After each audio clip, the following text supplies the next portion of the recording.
Since last year, Supreme Master Chinghai graciously allowed our association members to gather for international seminars. They were joyous occasions as Master and disciples reunited to meditate and pray for peace. During her visit to meet with our association members, Supreme Master Chinghai also spoke of the teachings of past masters and answered the spiritual questions of fellow initiates. Throughout the ages, compassionate, enlightened masters have urged people to surrender to the greater universal power by seeking the divine within, from which all other goodness and happiness follow. This message was echoed again in Supreme Master Chinghai's discussion, "It is difficult to renounce the ego," with our association members on January 4, 2009.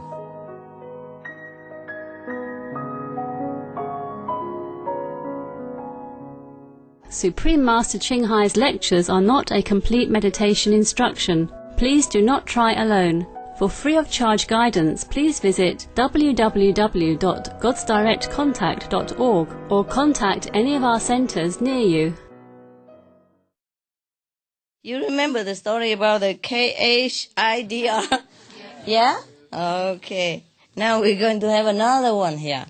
It looked like the Muslim people love the KHIDR very much. There are many stories about him. Yesterday we talked about why we have to hide. Remember, huh? Okay. Yes. So maybe the KHIDR, he's a real dervish, so he wants to hide all the time. So we don't see him often. He's just a spirit, like an invisible helper, yeah? But I don't know why he's green color. Green. Go green, huh? Go green, ever seen already? Huh? If I remember, Master Milarepa eating so much. Green, probably, But this guy is not physical. He probably want to remind you to go green. Yeah. Be veg, go green. Yeah. Good idea. So the Muslim people has been going green, huh? Before we even talk about it. It's always fashionable, eh? Actually, I should wear green all the time, no? But at least I have some word here, be veg, go green, yeah? Save the... Okay, good. We are still saving it. We're trying. We try our best. Okay. We talk about the Sufism, remember?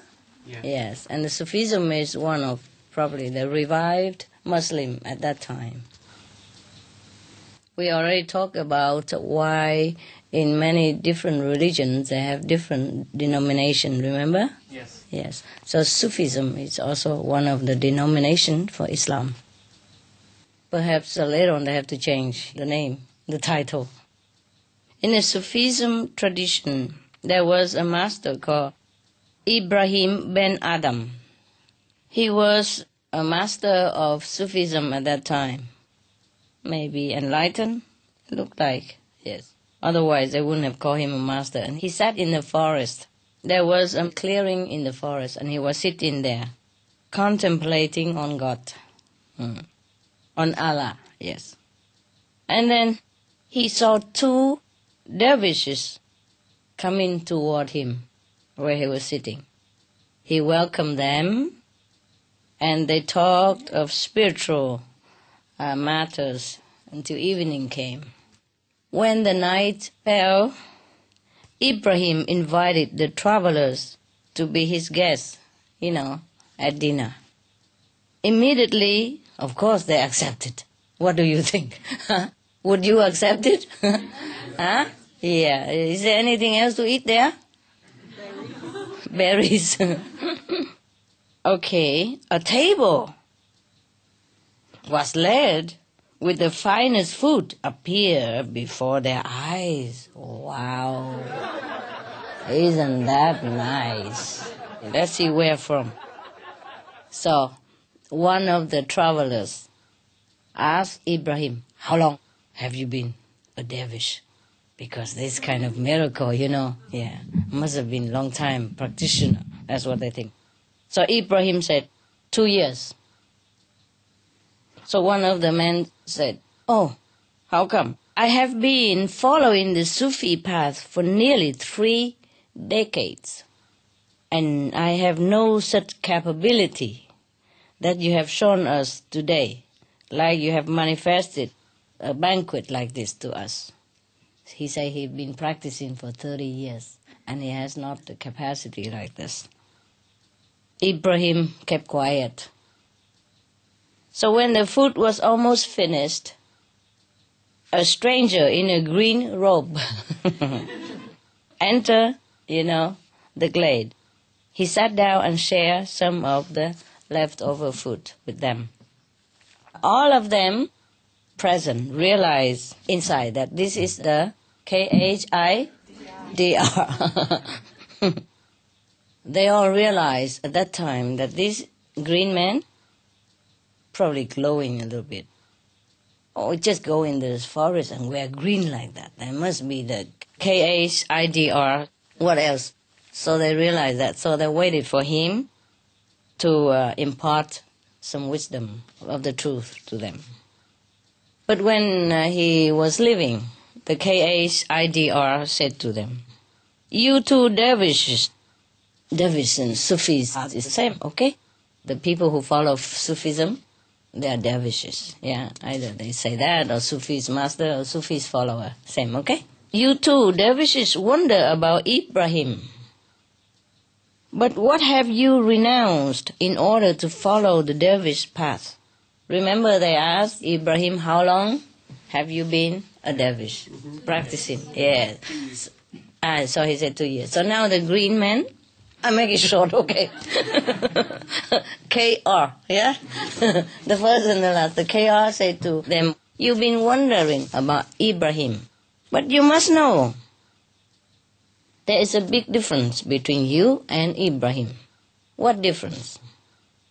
The two of you only give up the expectation of security and a very ordinary life. Now Ibrahim ben Adam, otherwise, was a mighty king, and he threw away the sovereignty of the Sultan of Balkh to become a Sufi.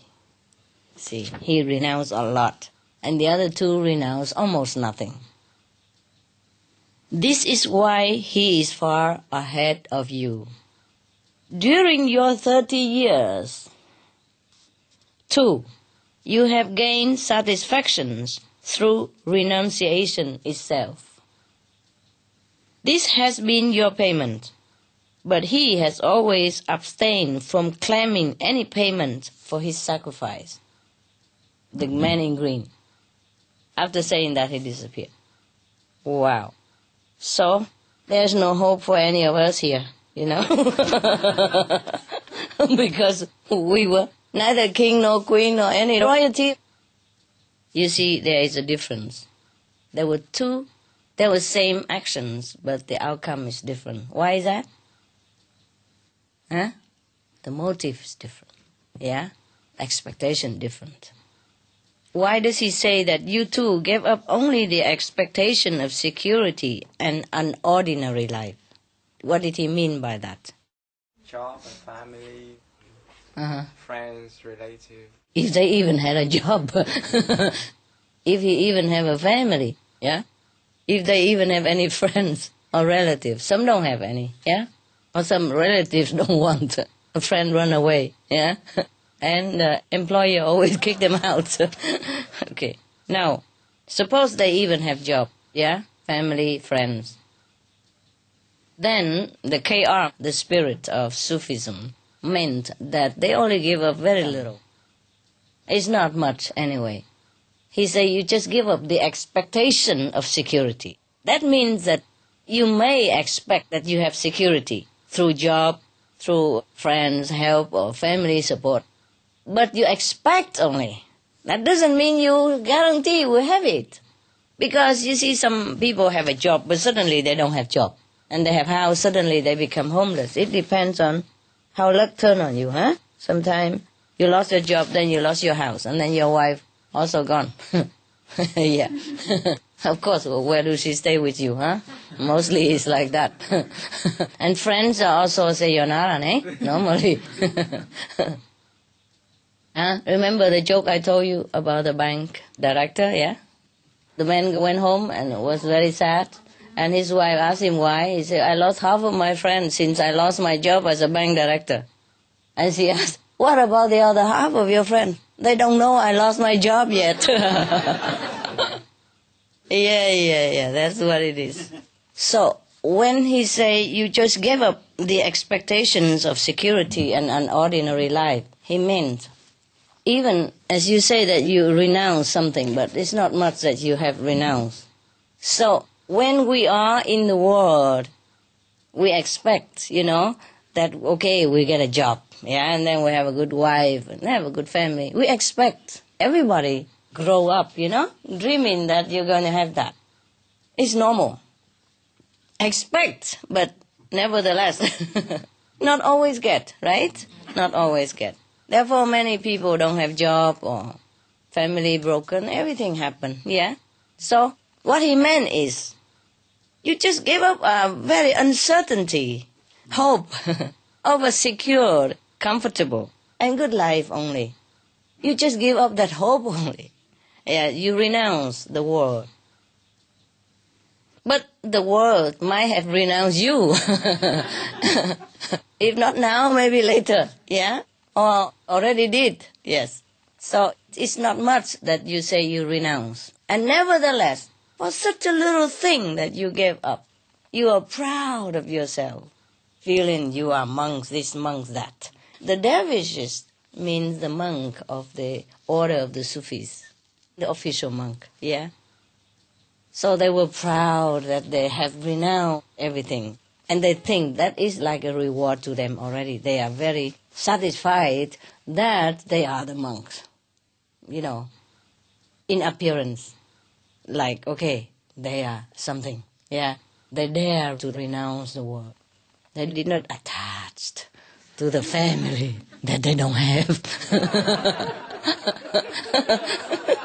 They didn't care about the money that they did not earn. They didn't cling to the house that they mortgaged, that the bank took away already. Or for example, even if we have job, we have family, there's no guarantee at all in this world. So if we renounce just a little bit like that, it's not much in any way. Even then, it's difficult, I'm telling you. The KR say that the reason Ibrahim has such a merit, and couldn't even acquire some magical power is because he renounced a lot. He truly renounced in the whole sense of the word, that renouncing, yeah. Because, to be a king is powerful, no?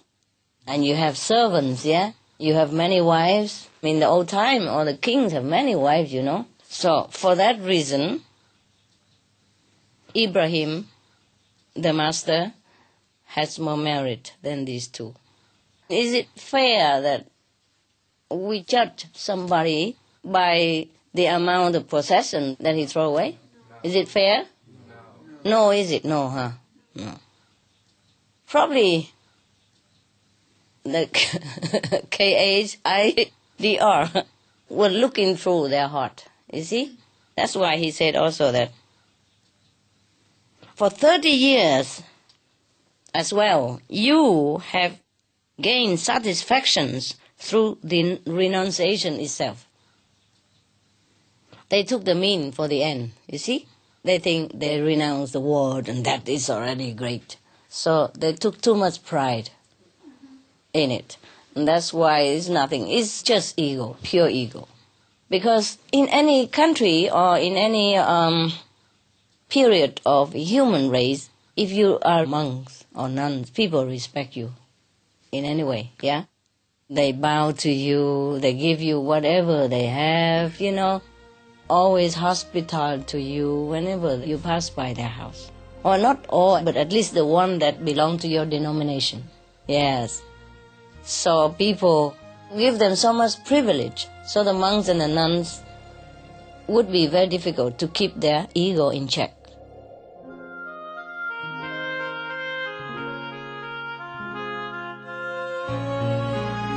Thank you, joyous viewers, for your company for today's episode of Between Master and Disciples. Join us again tomorrow for part 2 of It is Difficult to Renounce the Ego. Now, please stay tuned to Supreme Master Television for Healthy Living, coming up next after noteworthy news. May your spirit be light and bright with God's blessings and grace. For more details, please visit www.suprememastertv.com/BMD.